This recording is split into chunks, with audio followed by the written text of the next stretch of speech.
Hello students, welcome to class 8th, 9th, 10th ICSE by Unacademy, your English educator Sania Azhar. और आज की इस video में मैं आपके लिए लेकर आ गई हूँ हमारी एक बहुत ही फेमस पोम जो कि है a considerable speck by Robert Frost and it's not just a summary but detailed way में हम इसका लाइन बाय लाइन एक्सप्लेनेशन देखने वाले हैं।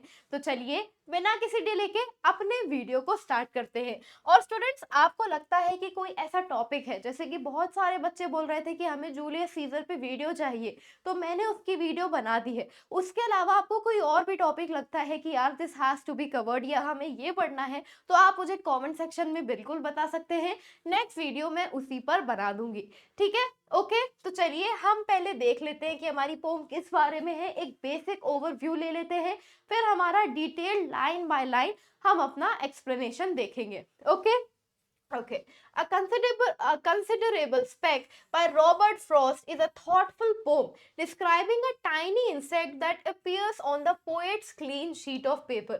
तो ये क्या है? बड़ी एक thoughtful सी पोम है, एक ऐसी पोम जो हमें सोचने पर मजबूर कर दे। बहुत ही छोटे इंसिडेंट पर ये पोम लिखी गई है।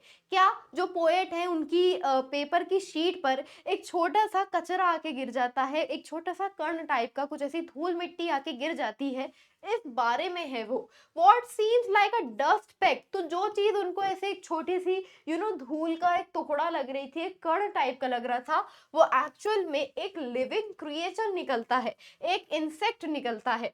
The poet closely watches it's movements and becomes impressed by the awareness, fear and intelligence shown by this tiny life। अब यहाँ जो पोएट है वो ना बड़ी ही डिटेल्ड वे में उस क्रिएचर को ऑब्जर्व करते हैं और उसकी इंटेलिजेंस से काफी ज्यादा इंप्रेस हो जाते हैं कि कैसे, कब वो दौड़ता है, कब वो पीछे हटता है, कब वो रुक जाता है, कैसे वो चीजों को रिएक्ट करता है और कितने प्रॉपर वे में वो चीजों को समझ पा रहा होता है। इस चीज से पोएट काफी ज्यादा इंप्रेस होते हैं, इररिस्पेक्टिव ऑफ हिज साइज। वो साइज में भले ही कितना छोटा हो बट उसकी समझने की जो क्षमता थी, जो कैपेसिटी थी, वो बहुत ही उनके लिए इम्प्रेसिव रहती है। Through this small moment Frost reflects on life, consciousness and the importance of respecting even the smallest creature. तो इस छोटे इंसिडेंट से वो बहुत ही फिलोसफिकल वे में बहुत सारे हमें लेसन सिखाते हैं कि हमारी जिंदगी कैसी है और कैसे हर जीव का अपना एक सोचने का तरीका होता है, एक विल होती है कि वो जी सके। और हर क्रिएचर को, फिर वो चाहे सबसे छोटा भी क्रिएचर क्यों ना हो, उसके पास राइट होता है कि वो अपनी लाइफ जी सके। The poem uses a simple incident to express deep ideas about observation and compassion. और पोम की सबसे प्यारी बात पता है क्या है? कि एक बहुत ही बेसिक सा इंसिडेंट, कि यार उनके पेज पे कीड़ा आके गिर गया, एक बहुत ही बेसिक इंसिडेंट से उन्होंने बहुत डीप बातें करी हैं, बहुत डीप बातों को एक्सप्रेस करा है, जो कि बड़ा ही इंप्रेसिव है, जो कि पढ़ने में बहुत अच्छा लगता है, बहुत अम्यूजिंग लगता है। तो चलिए बिना किसी डिले के हम अपने लाइन बाय लाइन एक्सप्लेनेशन को स्टार्ट करते हैं, ठीक है? ओके, चलिए। A speck that would have been beneath my sight on any but a paper sheet so white। तो इसका मीनिंग क्या है इन लाइंस का? The poet says he normally would not notice something so tiny, but since the paper is completely white, the speck becomes visible। अब यहाँ वो कह रहे हैं कि ये शायद ये जो इतना छोटा सा दाग है, ये जो धब्बा है, शायद ऐसे मैं इसको नोटिस ना करूं अगर ये वॉल पे लगा हो, अगर ये जमीन पे पड़ा हो, बट क्योंकि पेपर की जो शीट है वो एकदम वाइट है, तो उसके वजह से ये उनके नोटिस में आ जाता है। जैसे कि ये पूरा ब्लैक कलर का बोर्ड है, अगर मैं इसमें एक वाइट कलर का ऐसे डॉट बनाऊंगी तो आप बहुत ही इजीली उसे देख सकते हैं, क्लियरली आपको दिख रहा है, राइट? वैसे ही उस वाइट कलर के पेपर पे वो छोटा सा ऐसा धब्बा उन्हें बहुत क्लियरली दिख जाता है, ठीक है? Okay, this shows how small things stand out when there is nothing else around. ये दिखाता है कि जो छोटी चीजें कितना ज्यादा स्टैंड आउट करती हैं जब बहुत ज्यादा बैकग्राउंड, ज्यादा चीजें ना हो। तो यहाँ स्पेक वर्ड का यूज करा गया है, राइट?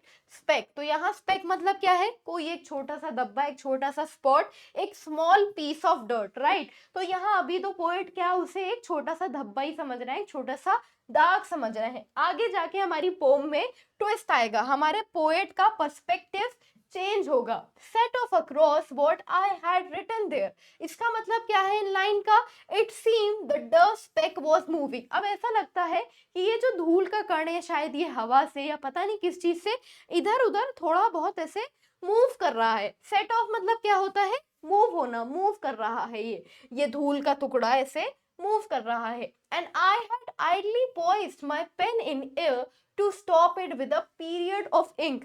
ठीक है, तो सबसे पहले देखते हैं आइडली का मतलब। आइडली मतलब होता है विदाउट एनी पर्पस, लेजली। बहुत बार ऐसा होता है ना, वैसे बहुत सारी चीजें करते हैं बस यूं एकदम ऐसे एकदम कर लेते हैं लेजली, बिना किसी पर्पस के। और पॉइज्ड मतलब क्या होता है, हेल्ड स्टेडी। तो वो क्या कहते हैं कि मैं बड़ी ही आलसियत में अपना ऐसे पेन उठाता हूँ हवा में और उसे ऐसे स्टेडी वे में, उसे ऐसे लाइक प्रॉपर वे में कस के पकड़े रहता हूँ, ऐसे यूं पेन उठाता हूँ, जैसे यूं मैं पेन उठाई हूँ ना, जैसे ये मेरा पेपर है और इस पे यूं मैंने ऐसे पेन उठाया हुआ है। The speaker hold the pen above the paper, pausing before deciding what to do. He thinks about killing the insect by placing a dot of ink on it. अब वो क्या सोचते हैं कि ये जो ऐसा धब्बा सा है या जो भी है ये, इस पर मैं क्या करता हूँ, ऐसे डॉट रख देता हूँ तो ये जो भी है यहाँ से हट जाएगा, ऐसे उसका मारने का सोचते हैं। When something strange about it made me think this was no dust speck by my breathing blown. फिर एकदम से उन्हें लगता है कि यार ये धूल का, ये कुछ धूल नहीं है, कोई कचरा नहीं है जो मेरे मुंह की हवा से, जो कि मेरे मुंह के सांस से निकल गया हो। The insects behaviour make the speaker pause. अब ये कहानी तो हमें पता है ना कि ये इंसेक्ट है, पोएट तो उसको ऐसे ही कचरा ही समझ रहे हैं, हम जानते हैं बिहाइंड द सीन। तो इंसेक्ट का जो बिहेवियर होता है ना, उससे जो स्पीकर है वो सोच में पड़ जाते हैं, सोचने लग जाते हैं। The speaker realises that it's not just a piece of dust, और उन्हें इस बात का एहसास होता है कि यार ये सिर्फ धूल नहीं है, ये सिर्फ कचरा नहीं है। समझ में आया स्टूडेंट्स यहाँ तक आप लोगों को? बताइए, समझ में आया? समझ आ रहा है तो लाइक कमेंट शेयर सब्सक्राइब करना बिल्कुल ना भूलें, ठीक है? Okay, now but unmistakably a living mind. Finally हमारी पोम में ट्विस्ट आ जाता है, हमारे पोएट्स के पर्सपेक्टिव में ट्विस्ट आ जाता है।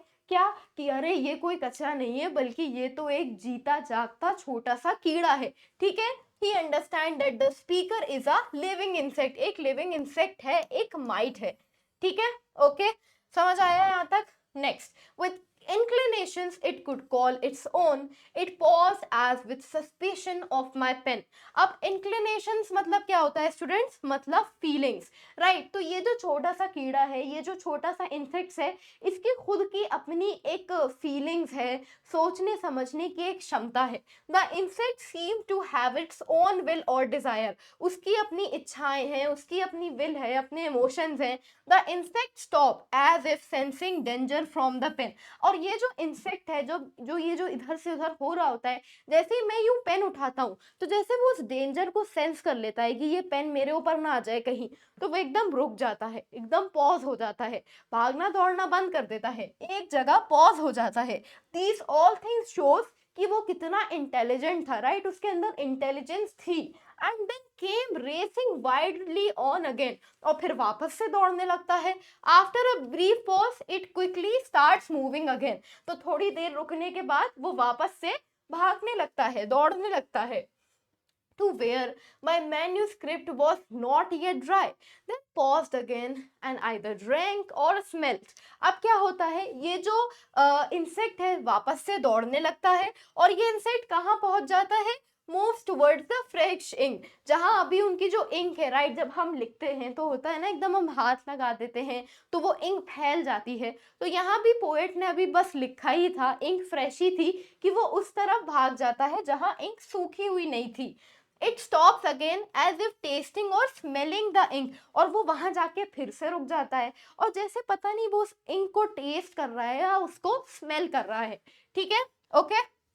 Now, with loathing for again, it turned to fly. Plainly with an intelligence I dealt. अब इस लाइन का मतलब क्या है स्टूडेंट्स? लोदिंग मतलब होता है जब आप किसी चीज को नापसंद करते हैं, अपना डिस्प्लेजर एक्सप्रेस करते हैं।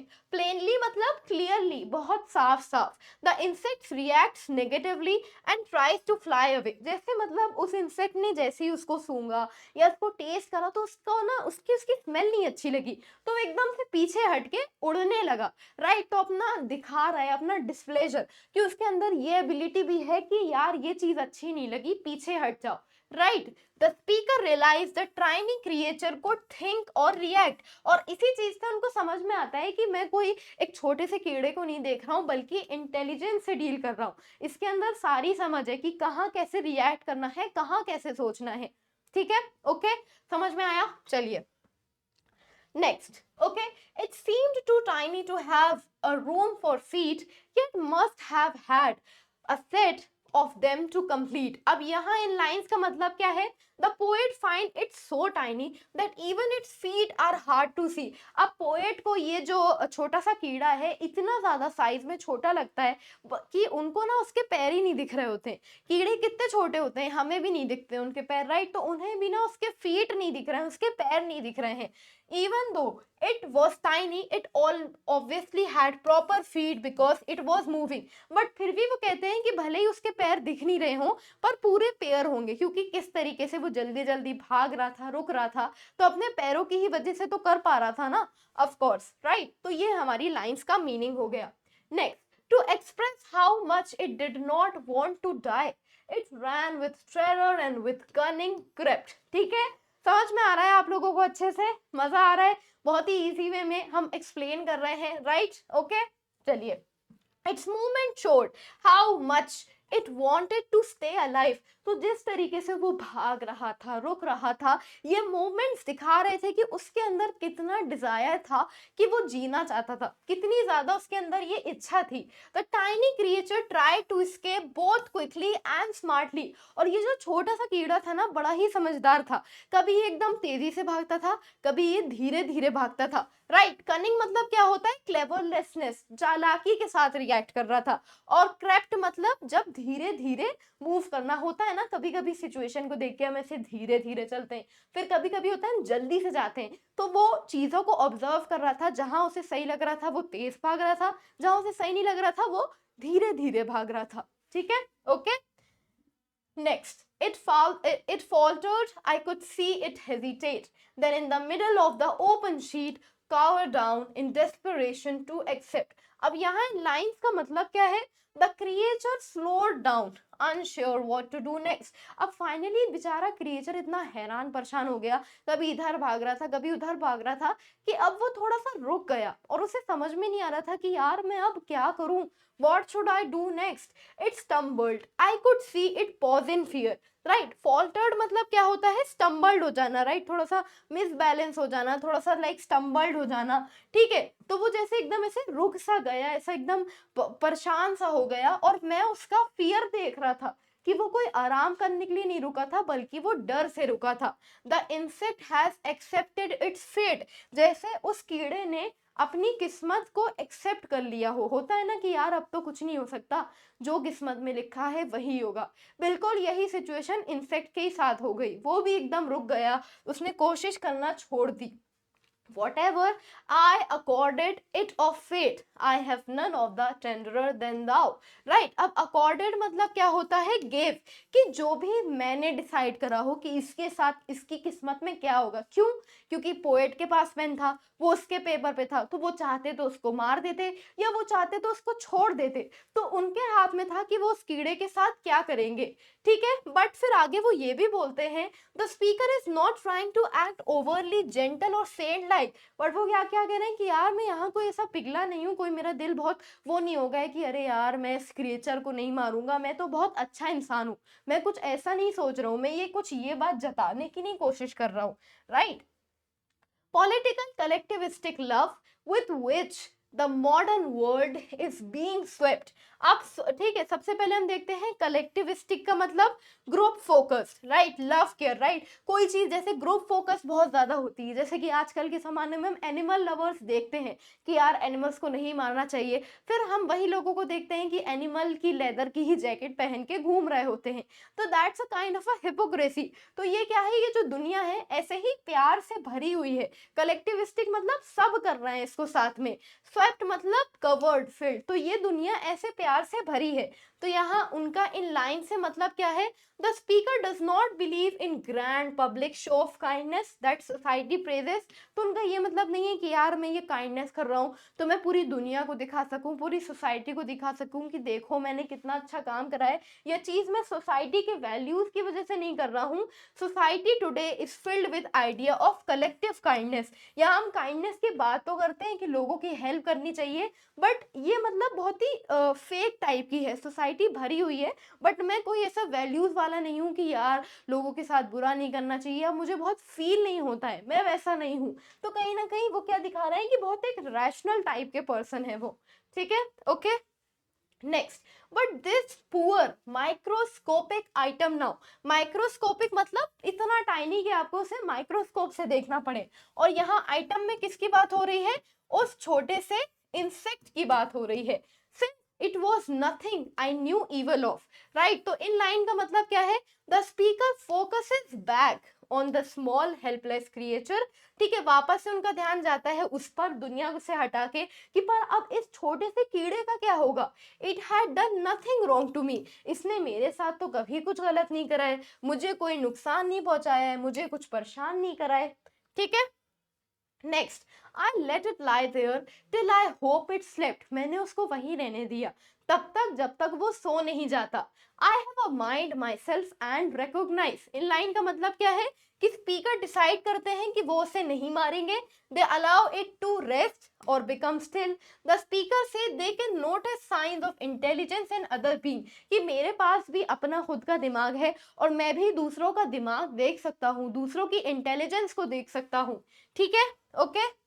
Next, mind where I meet with it in any guise, right. वो वाला होता है ना, हेलो गाइस, तो ये वही गाइस इसका प्रोनाउंसिएशन है। गाइस मतलब होता है कोई सा भी फॉर्म हो गया, लाइक कोई शेप हो गया तो हम गाइस बोलते हैं। तो यहाँ वो क्या कह रहे हैं कि मैं हर इंटेलिजेंस को, हर माइंड को रिकॉग्नाइज करता हूँ, फिर वो कोई भी शेप में हो, फिर वो एक छोटा सा कीड़ा हो, एक हाथी हो, एक इंसान हो, एक शेर हो, मैं उनके माइंड को ऑब्जर्व कर सकता हूँ, उससे रिलेट कर सकता हूँ, right. No one can know how glad I am to find. तो इन लाइन्स का मतलब क्या है? Even if the mind belongs to a tiny creature, the speaker can still sense it। भले ही ये दिमाग एक छोटे से कीड़े का हो, बट फिर भी वो से सेंस कर सकते हैं।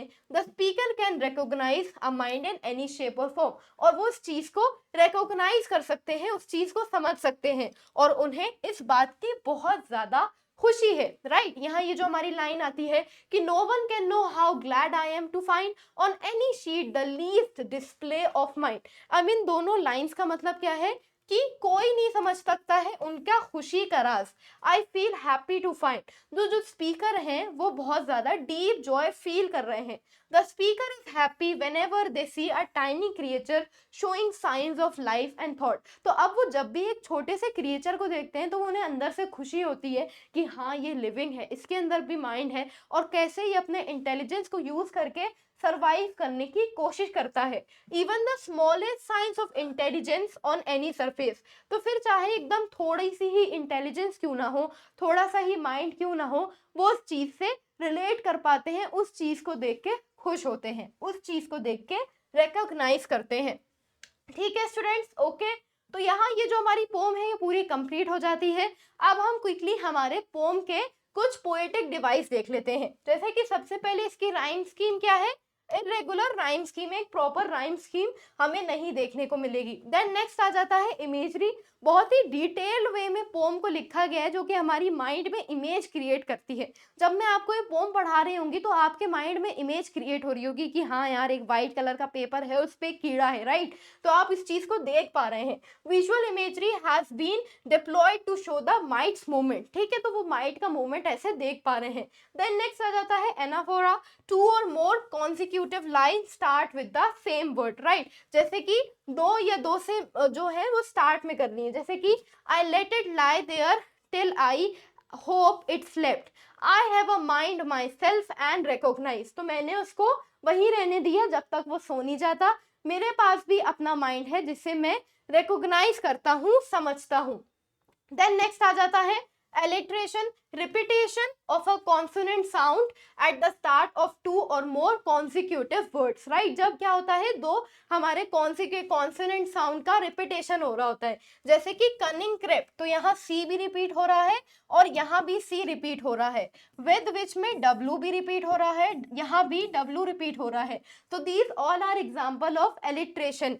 Mind, myself, my manuscript, made me, breathing blown, तो यहाँ क्या है, बी, यहाँ जो हमारे कॉन्सोनेंट्स हैं वर्ड के स्टार्टिंग में वो रिपीट हो रहे हैं, वो लेटर्स रिपीट हो रहे हैं, तो this is example of alliteration. ठीक है स्टूडेंट, तो यहाँ ये जो हमारी पोम है बड़े ही डिटेल्ड वे में अ कंसिडरेबल स्पेक पूरी कंप्लीट हो जाती है। आई होप आपको अच्छे से समझ में आया होगा। अगर वीडियो अच्छा लगा हो तो do like, comment and subscribe, और ऐसे ही पढ़ने के लिए मेरे वीडियोस को देखते रहिएगा। तब तक के लिए टाटा, बाय बाय।